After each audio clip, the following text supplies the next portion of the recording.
The tragic deaths during Typhoon Reming's rampage through Bicol were mostly caused by the mistaken belief that they would be safe staying indoors at home. 54-year-old Winifreda and her family made that mistake. Nung bagyo na yon, makasain kami. Pagkatapos di na kami nakakain kasi nandyan na nga yung bagyo, malakas na malakas. Eh, siyempre, marami akong apo, ang liliit pa. Pinalipat kami kasi basang-basa na kami lahat. Safety na sana kami doon sa bagyo.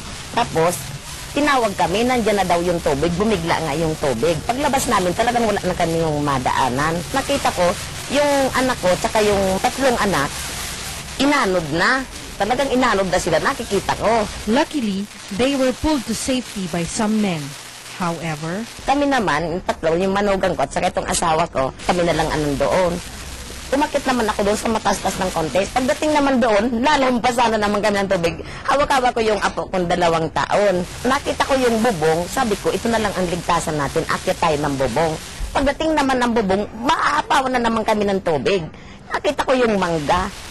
Sabi ko, ito na lang ang ligtasan natin kung sakali ililigtas tayo ng Panginoon. Doon kami nakaligtas, nagkapit kami doon. miraculously, their whole family was saved.